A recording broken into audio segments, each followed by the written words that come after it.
Eu acredito que você já tenha escutado falar sobre o TEA, né? Também conhecido como transtorno do espectro autista. Dá a impressão de que antigamente não tinha tantas pessoas assim, ou o assunto está em alta, mas é um assunto muito importante. E eu percebi que às vezes é um assunto velado, quando nem precisava ser, tá? E nós temos a obrigação de compreender do que se trata, de fazer o nosso papel bem feito como responsáveis sociais. Para isso, eu convidei uma pessoa que entende muito, que é uma estudiosa sobre o assunto.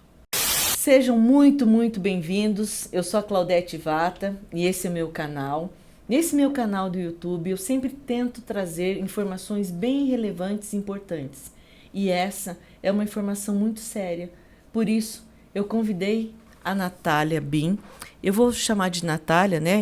Ao invés de chamar de doutora Natália, embora você seja psicóloga, tão nova, né? Para deixar o nosso bate-papo bem bacana e que juntas nós consigamos prestar, né? Eu acho que essa informação ser um serviço para a sociedade e para as pessoas, né, que são portadoras do TEA.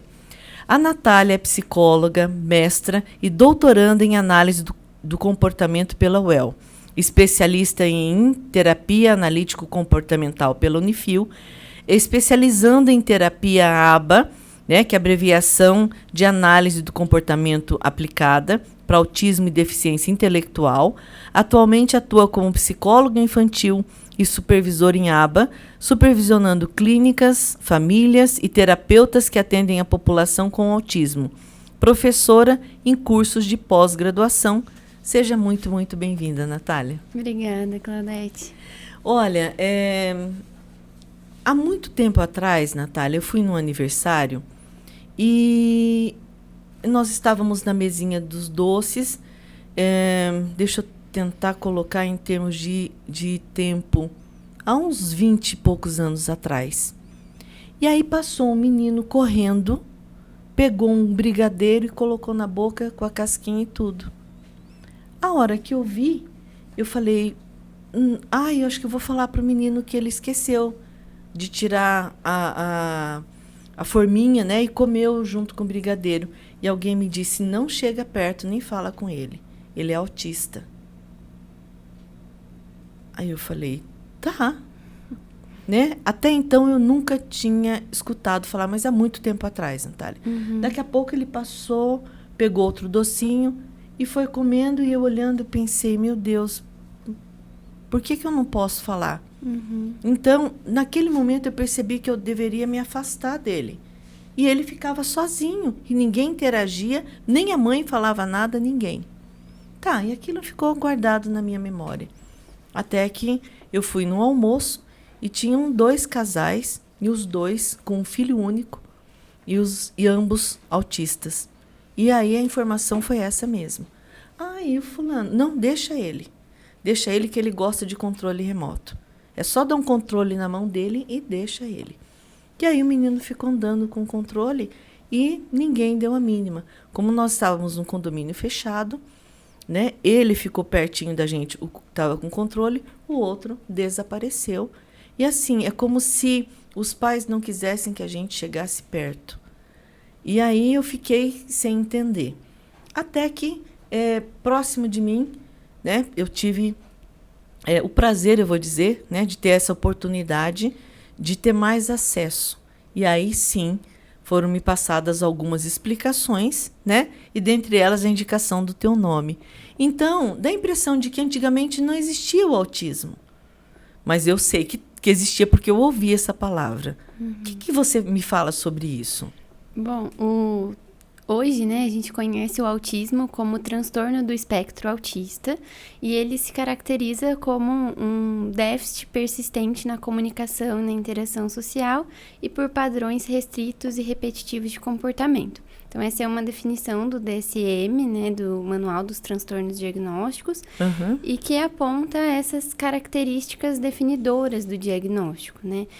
Hoje, a gente conhece mais sobre o autismo do que realmente há uns 20 anos atrás. Hoje, a gente sabe como observar melhor as características, como avaliar melhor os critérios, né? Com o DSM-5, eles ficaram mais claros. E isso permitiu que a gente aprendesse mais sobre as características do autismo. Então, hoje, falar sobre o TEA permite a gente falar com mais certeza sobre algumas coisas do que há 20 anos atrás mesmo. Entendi. Então, assim, existia... Muitas pessoas talvez não conseguiam identificar, né? E diagnosticar, é isso? Isso mesmo. Inclusive, os próprios parâmetros, né, para o diagnóstico era diferente, né? Incluíam outros...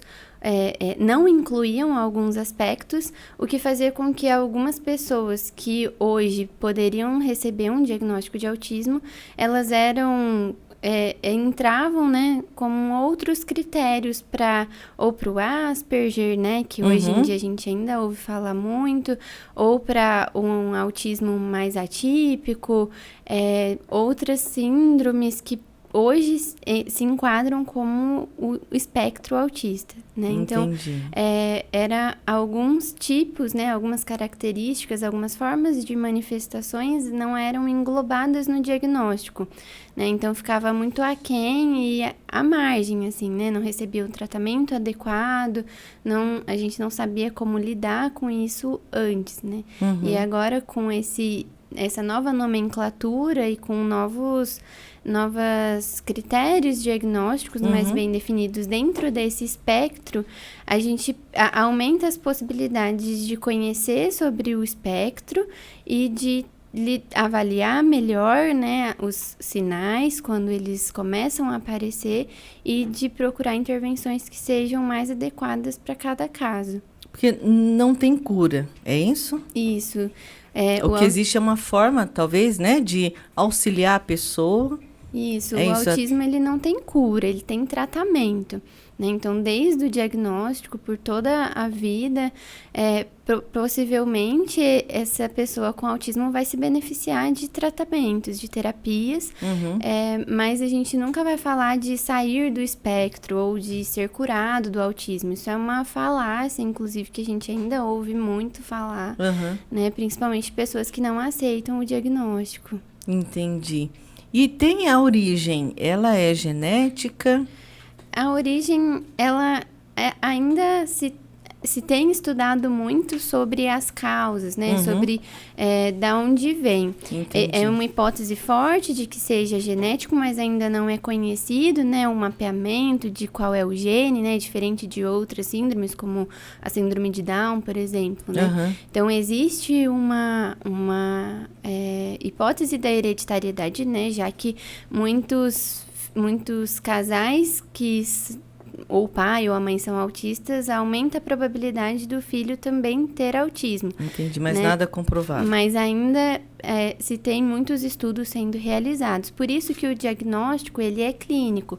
Não existe um exame ou algo específico que a gente possa fazer para diagnosticar o autismo, né? Ele é feito a partir do acompanhamento médico com o neuropediatra e com a equipe especializada, que a partir das observações, né? E avaliações, rastreando os marcos do desenvolvimento, vai conseguir identificar ali lacunas, déficits que caracterizam o autismo.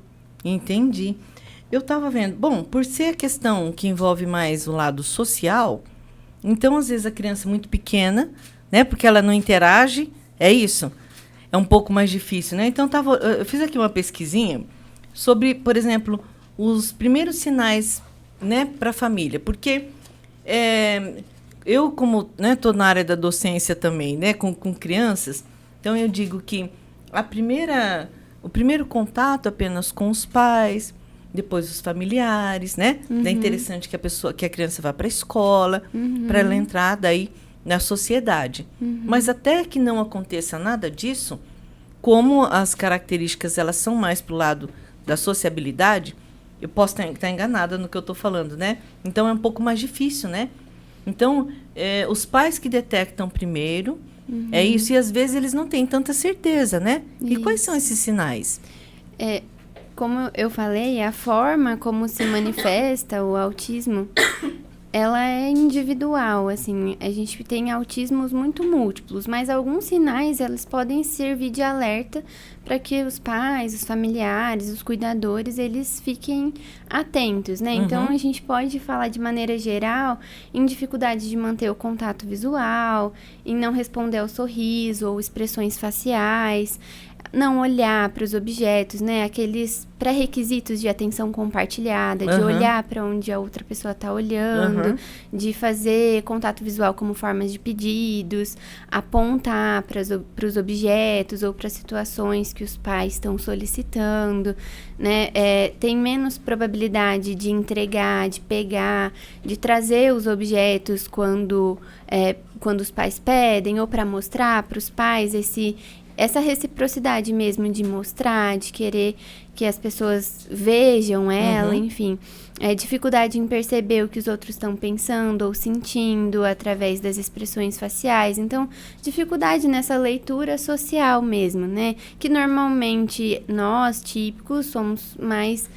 não precisamos de um treino específico, nós normalmente conseguimos interagir socialmente Desculpa, como é que você chama a gente, assim, tipo? Típicos. Típicos, entendi. Neurotípicos, né? Entendi. Então, a gente vai observando essas dificuldades mais gerais, de fazer amigos, né? A gente pode observar algumas dificuldades mais específicas na comunicação. Então, o próprio atraso da fala, o próprio atraso, né, nos balbucios, nas primeiras vocalizações ali no bebê, menos probabilidade de fazer pedidos, de ir ao encontro de algo que quer, não falar palavras, né? Especialmente ali entre os 15 meses, 24 meses, repetir o que os outros estão falando. Então, não só essa ausência da fala ou da vocalização, mas isso que a gente chama de ecolalias, de repetir as coisas que outras pessoas estão falando de formas disfuncionais, não responder quando chamado pelo nome, não se referir a si mesmo como pelos pronomes corretos, não olhar para não rastrear. A gente pode ter alguns outros sinais de alerta relacionados aos comportamentos como a gente falou, né, dos comportamentos restritos ou repetitivos, interesses, como o que você falou, do interesse muito atípico em controle remoto, né, ou movimentos repetitivos, balançar o corpo, chacoalhar as mãos, uma inflexibilidade ali com relação à rotina, a ordens, rituais, ser obcecado, ter um hiperfoco por determinados assuntos. Então, gosta tanto de carro que só fala sobre isso, que só tem brinquedos disso, que não se interessa por outras coisas, né? Brinca de formas mais estereotipadas, né? Não com a função do brinquedo. Então, ao invés de pegar o carro e fazer o movimento do carrinho, enfileira os carrinhos, ou empilha, ou só fica rodando a rodinha, né? Então, formas atípicas também de utilizar os itens. Os próprios choros, crises mais comportamentais, birras, que fogem daquele choro ou birra de criança, né? Criança chora, criança faz birra, mas acaba evoluindo para uma crise mesmo, né? De choros intensivos, né? O que acaba sendo muito incomum. Então, de maneira geral, assim, existem vários sinais de alerta. Nossa, e como que é difícil, eles, em conjunto, vão colocando mais no sinal vermelho ou não, né? Não significa que outras crianças que não vão apresentar esse diagnóstico ou essas características não apresentem nenhuma dessas características.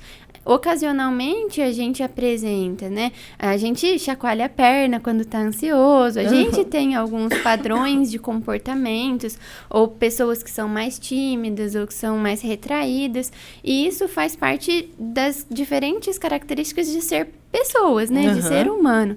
Mas quando a gente vai juntando várias dessas características, né? Desses sinais de alerta, é onde é importante procurar mesmo uma ajuda especializada. Porque às vezes pode ser realmente uma lacuna ali no desenvolvimento que pode indicar algum transtorno, como o transtorno do espectro autista. Às vezes é só uma falta de estimulação e que a própria estimulação precoce dê conta ali daquele atraso e que tá tudo bem. Um exemplo é a próprio momento, né, que a gente está vivendo no país e no mundo da pandemia, onde muitas crianças foram privadas de contato social, né? Então, tem crianças de 2, 3 anos que até esse ano ainda não tinham ido para a escolinha, né? Então, é claro que essas crianças talvez tenham mais dificuldades ali de adequação social, de fazer amigos ou de brincar compartilhado, dividir os brinquedos, do que outras crianças que tiveram essa sociabilidade desde lá na creche, né? Então, é uma questão mais contextual. É autismo? Talvez não. Talvez seja algo para intervir ali, dar conta dessa lacuna e seguir os demais marcos ali do desenvolvimento. O diagnóstico precoce, ele é importante no tratamento? Ele é extremamente importante. Quanto mais precoce ele for identificado e diagnosticado, antes a gente consegue começar a intervenção, né? E os estudos, eles apontam que quanto antes a gente começar a intervir, melhores vão ser os resultados e o prognóstico para essa criança. Bom, a mãe, ultimamente, né, o que acontece, Natália? As pessoas acabam fazendo muita consulta na internet, acabam pegando informações erradas, né, de fontes não confiáveis e acabam metendo os pés pelas mãos, né? Então, assim, ouvindo o nosso bate-papo, de repente, algum pai, uma mãe, um tio, um parente, um amigo, fala, puxa, eu observei que uma tal criança tem um comportamento, né, alguns desses que a Natália relatou. Primeira coisa que a pessoa tem que fazer, ela procura um neurologista? Isso, um neurologista, um neuropediatra, vão ser as especialidades mais apropriadas para se procurar nesse momento. Entendi. E aí precisa o especialista ser interessante, porque, pelo visto, né, até pelo minha falta de conhecimento, é difícil o diagnóstico, né? Isso, o diagnóstico, ele nem demora sempre... algumas sessões, não é isso? Porque a gente tem que ficar observando, né? Isso, o diagnóstico, ele nem sempre é óbvio. Inclusive, em alguns casos, é importante até a gente questionar diagnósticos que sejam feitos imediatamente. Entendi. Não que eles não são certos, mas é porque o diagnóstico, ele é baseado nessa observação clínica constante.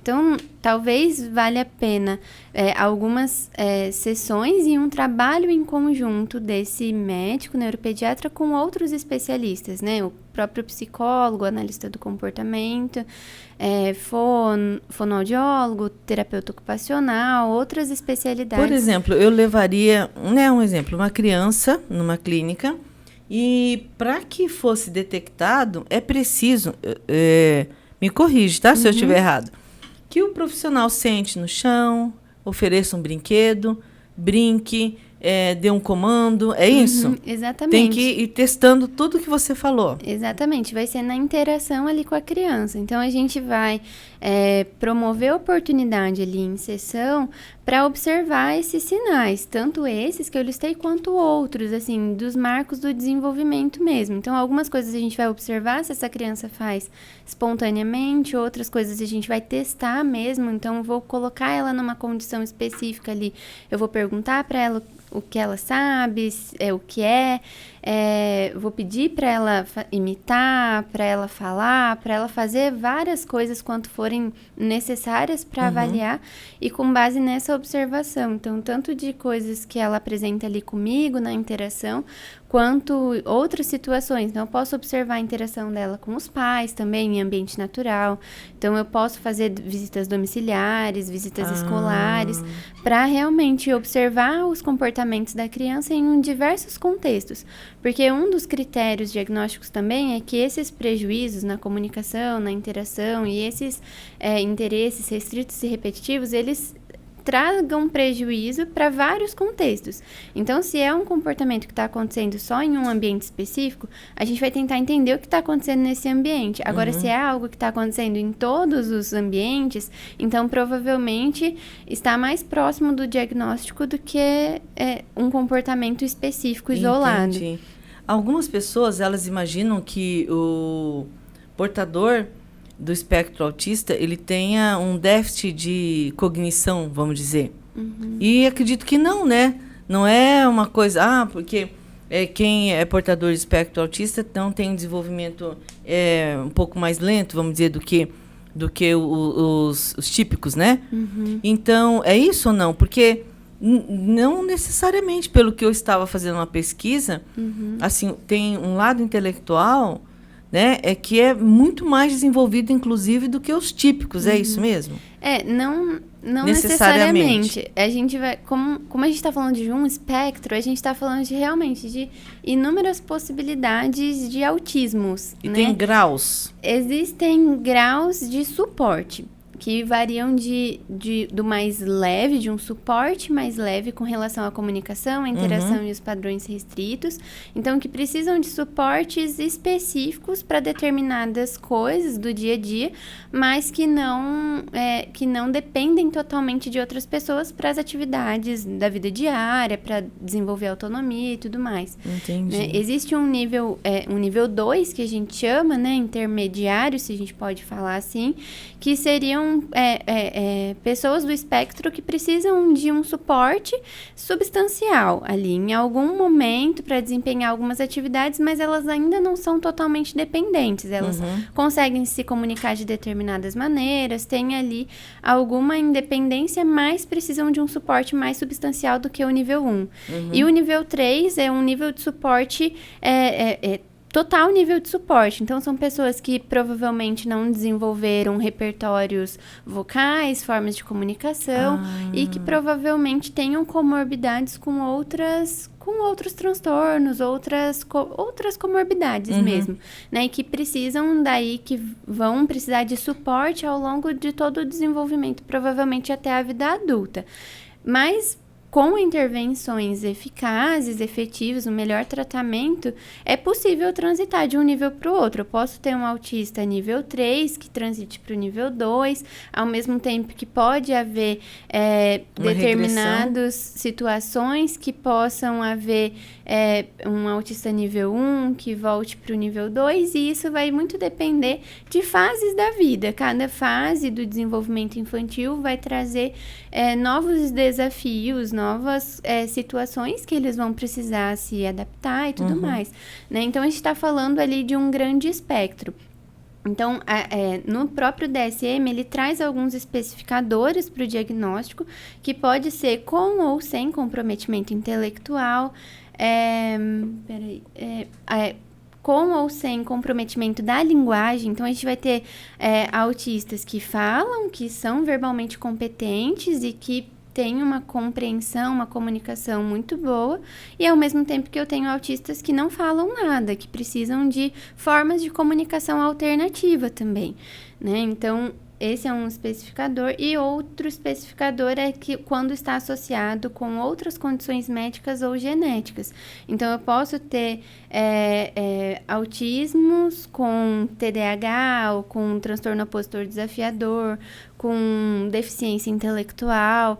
Então, é múltiplo mesmo, né? Então, eu vou ter desde aqueles mais comprometidos, que precisam de um nível de suporte maior, que tenham outras comorbidades associadas, e eu vou ter aqueles que são altas habilidades, que têm uma cognição muito preservada, que desempenham atividades escolares, acadêmicas de forma muito satisfatória, e que talvez tenham restrições na interação social. Entendi. E então é múltiplo, assim, cada autismo é um, né? Então, acho que quando a família recebe o diagnóstico, é um processo de intervenção e também de descoberta, porque vai ser único, um autismo, assim como cada pessoa ela é única, né?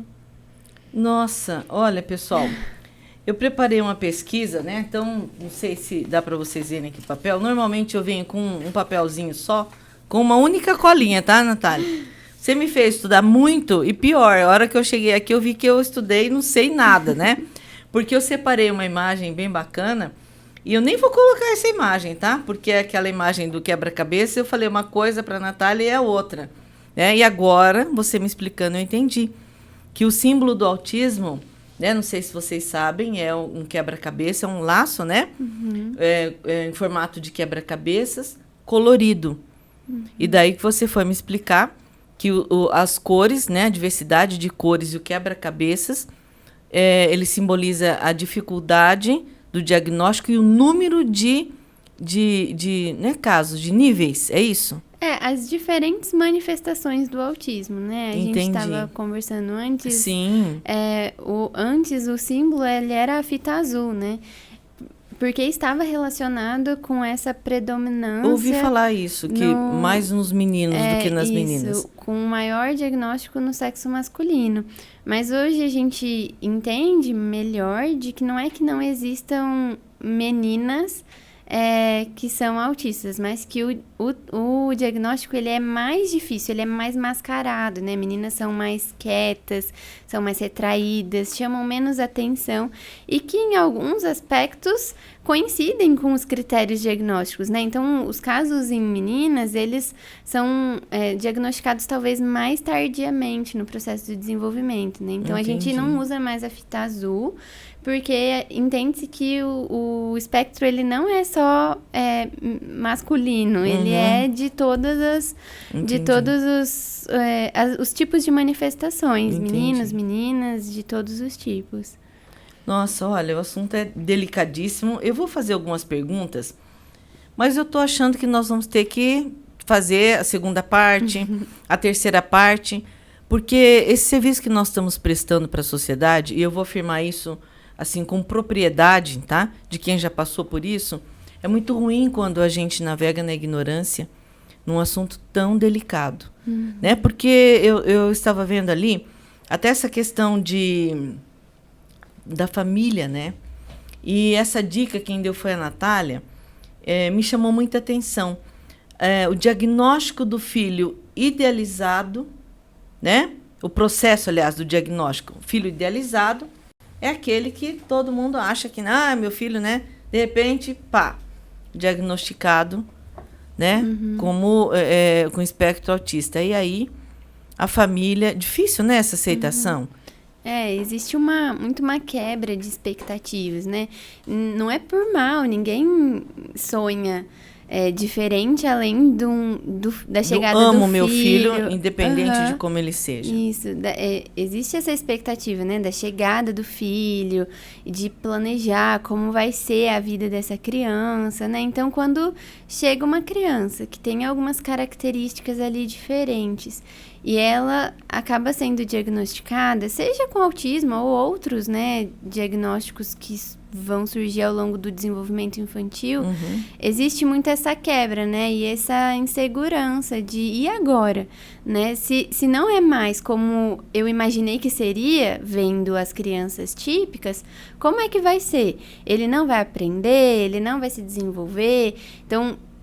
até por esse desconhecimento que a gente tem na nossa cultura mesmo, né? Dessas diferentes manifestações, tanto do autismo, mas também de outros transtornos diagnósticos, né? A gente acaba estranhando e aí cria essa ansiedade de eu não sei agora como vai ser para eu criar, para eu ajudar essa criança, se ela vai ser diferente, se ela vai aprender, se ela vai falar, não vai falar, como é que vai ser, né? Então, é uma carga emocional que ninguém está preparado, né? Que quando a gente engravida, tem um filho, a gente está preparado, a gente se prepara para outras coisas, eu imagino, né? Sim, entendi. Meu Deus, você estava falando, eu estava aqui pensando, falei, puxa vida, nós acabamos rotulando tudo, né, na vida da gente. E quando nós temos que fazer uma mudança, é muito difícil. Então, no que a Natália estava falando sobre as crianças típicas, me veio em mente as mães, né, dos coleguinhas, que vão dizer, mas é que o seu filho tem espectro autista, E os nossos não, são normais, né? E a palavra normal, ela pode ser substituída, né, pelo típico, que é uma forma tão delicada, né? De tratar com empatia quem tinha expectativa de ter uma vida como os outros típicos e não. Foi diagnosticado com espectro autista. Minha preocupação, Natália, é muito grande em relação a isso, porque o ser humano tende a proteger a prole, né, os filhos, quando ele supõe que o filho dele vai ter um pouco de dificuldade, isso em todos os níveis. Eu estava indo para a imobiliária ontem e vi 2 amigas conversando, e uma típica, a outra anã, e eu fiquei olhando e falei, puxa vida, eu como mãe me veio aquilo, eu preciso defender o meu filho. Eu preciso defender meu filho de bullying, eu preciso defender meu filho, né, de, sei lá, de tudo. Eu não quero que meu filho sofra. Quando, na verdade, nós podemos ajudar. A sociedade, né, teoricamente típica, nós temos por obrigação isso, né, ajudar.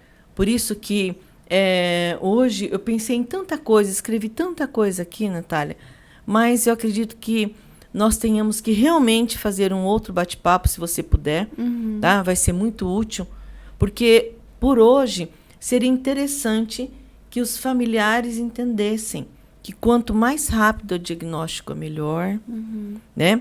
Que é preciso observar sempre os filhos, né?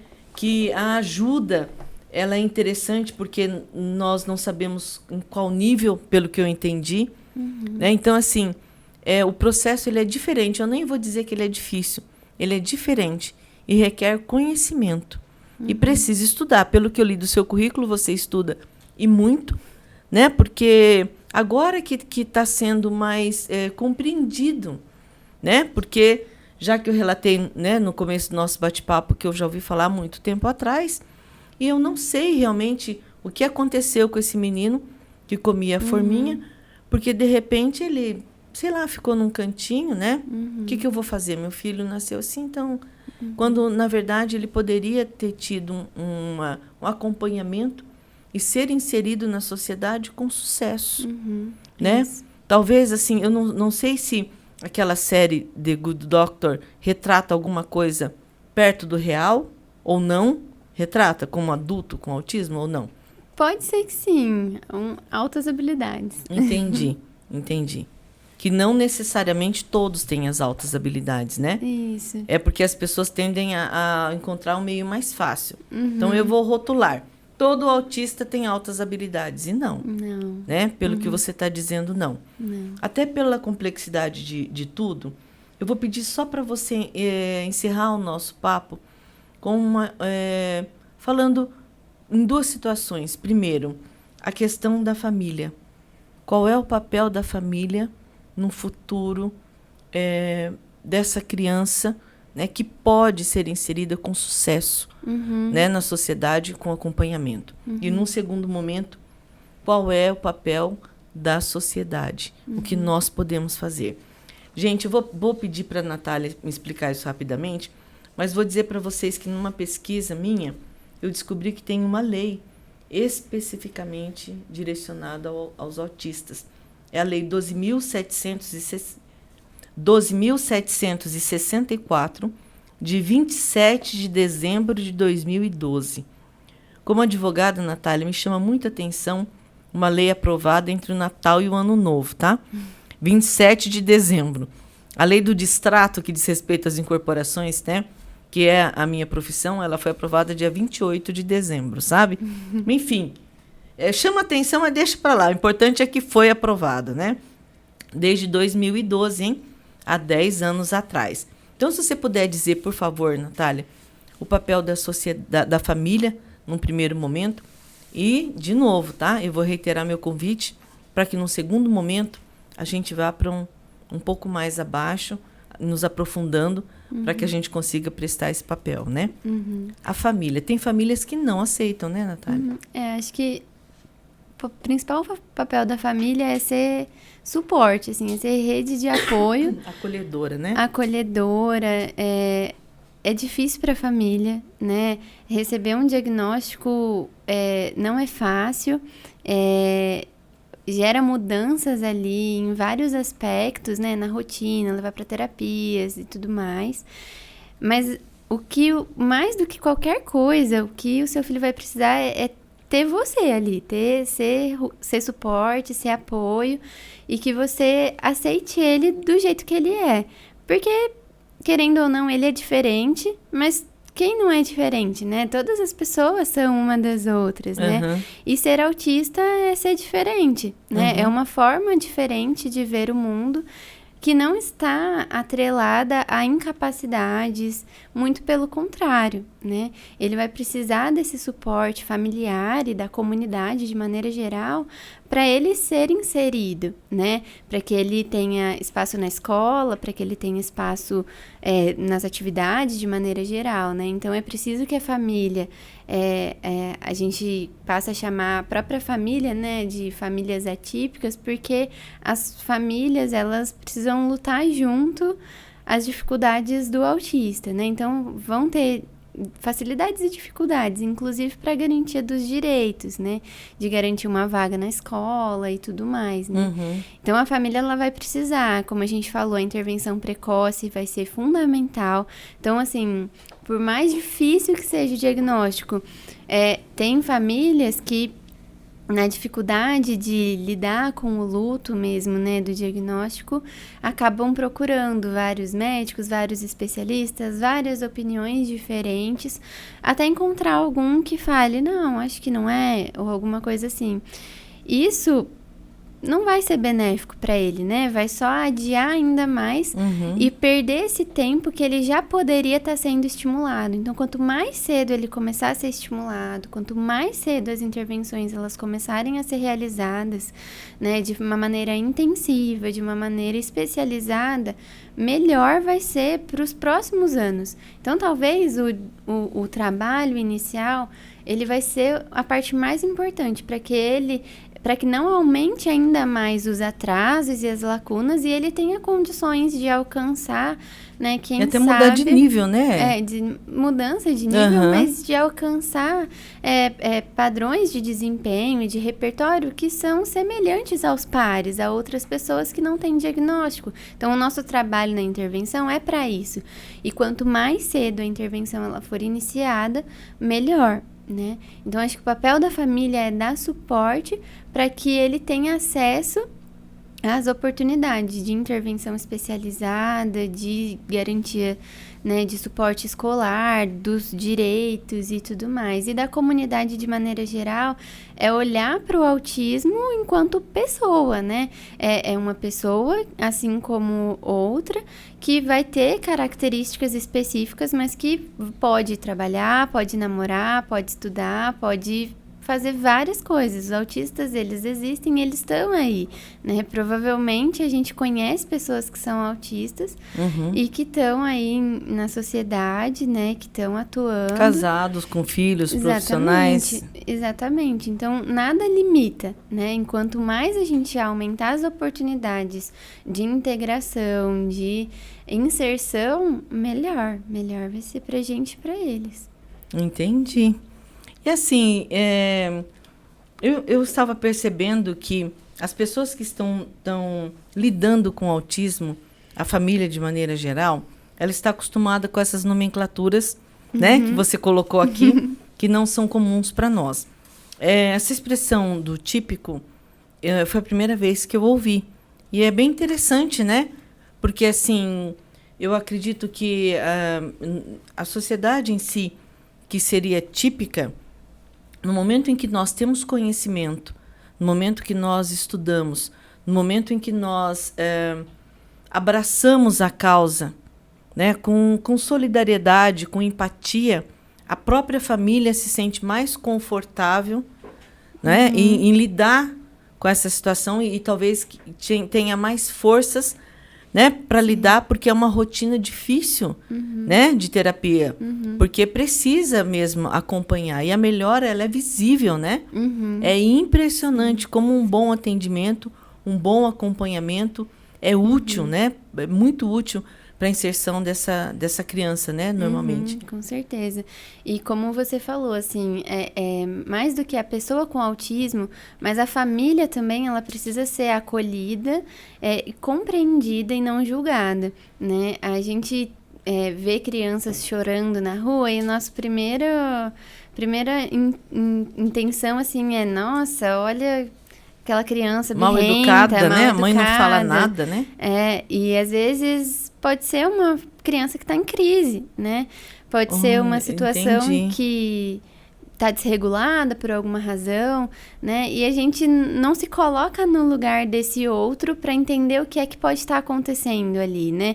Não é que toda criança que está chorando ou fazendo birra vai ser autista, mas pode ser que o problema não é só uma birra. Né? Entendi. E a gente precisa se colocar no lugar dessa mãe, desse pai, dessa família, acolher, ajudar, sem julgar, né? Porque não é óbvio, não é fácil, vão precisar de muito apoio, de muito suporte, suporte especializado, né? Vai ser benéfico também, acompanhamento terapêutico para a família, psicólogo, para que eles estejam amparados. Porque são muitos desafios, mas são desafios possíveis e a evolução é óbvia quando a gente tem essa rede de apoio da família, profissionais e de toda a comunidade.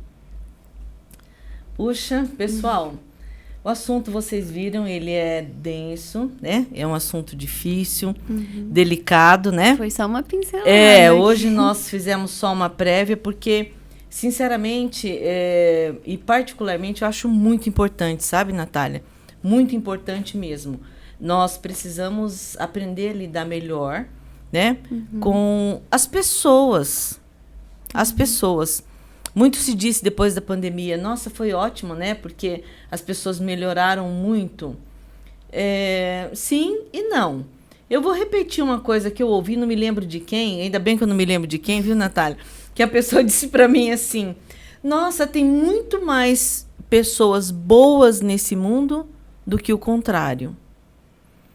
Olha, eu não sei qual seria esse conceito de bom e me coloco nesse misturê, porque sem querer ou não sei, inadvertidamente, nós diariamente julgamos não só quem tem espectro autista, mas as pessoas no geral, né?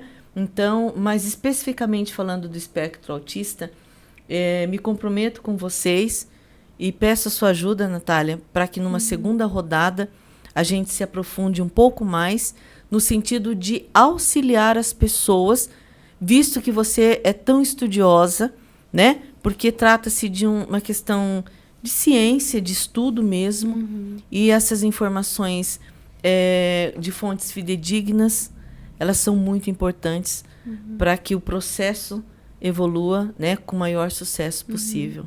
É isso mesmo, mas pode contar comigo, vai ser um prazer contribuir com esse assunto que eu gosto tanto e tenho trabalhado para isso também. Então, muito obrigada mesmo, pessoal. Eu espero que vocês tenham gostado desse nosso bate-papo.